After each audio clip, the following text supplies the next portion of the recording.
We're going to bring a bill forward next week, otherwise known as the Cut, Cap, and Balance bill, to provide a balanced approach so that we can demonstrate that we are getting things under control and that the people who put us here can gain some confidence. So will this bill force a debt ceiling compromise before the August 2nd deadline? Let's ask Utah Congressman Jason Chaffetz, good enough to join us on this Sunday morning. Good to see you, sir. Hey, good morning. All right, Congressman, here's what the Washington Post says about the balanced budget amendment. It would deprive policymakers of the flexibility they need to address national security and economic emergency. What do you say about that in terms of characterizing the balanced budget amendment? No, absolutely not. What we're suggesting is that we need to pass this to the states. Let's let the states be involved in this. Remember, the senators are supposed to represent the states, so why not pass them a balanced budget amendment? Now, can we raise taxes under this? Yes, but only if we have two-thirds, which is a very high threshold. So if there's some national emergency or something that needs to happen, yes, that can happen, but at a much higher threshold. But Congress has demonstrated over the course of time it has no ability, no desire to actually balance the books. But I think America knows we need to balance the books. The markets know we need to balance the books. We're nowhere close to doing that. We think this is a very fair approach. And what others are feeling is the most likely outcome is this Plan B emerging out of the Senate. Mitch McConnell, Harry Reid. It would involve essentially $1 trillion in budget cuts.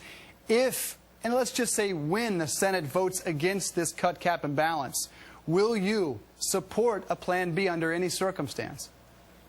I don't know because we haven't seen it, but I'm optimistic that cut, cap, and balance is actually a very reasonable way to go. And I do think it's going to pass the House. It's the only plan that's actually on the table. You know, I hear a lot of rhetoric from the president, from the Democrats, they poo-poo it. In fact, the president was against it. I had the only copy of it in my hands. There's no way. The president hadn't even seen it yet, and he was opposed to it. Anyway, until they actually get this and look at it, I would love for them to vote on it. What's unreasonable about cutting $111 billion in the first year, capping our overall expenditures as a percentage of our gross domestic product, and then sending, all we do is send to the states a balanced budget amendment and allow them to vote on it at the state level. Well, that I think you know as well as I do, Obamacare is dead if we link that 18% cap. There is no way that could survive. That's probably why the president can't get anywhere near it. But as for the tax hikes, are you open to any situation that would increase revenues? Well, what I want to do is broaden the base and lower the rates. Getting rid of a lot of these loopholes, I'm very open to. But right now in this country, we need more taxpayers, not more taxes. And we want to get people in this economy moving again. We want to get jobs going again. And unless we demonstrate to the markets that we've got some consistency, that we're going to balance our books, it's going to be very difficult to get there. All right, and Congressman, this grand bargain we are still hearing about, in fact, it's on the cover of the Washington Post, that many behind the scenes still are pushing for an enormous deal that would involve as much as $5 trillion in cuts. Is this still something you're working on, and is there still a possibility at an enormous deal towards the end of the year? Well, hey, I'd love to look at whatever plan they think that they can come up with that has a variety of cuts to it.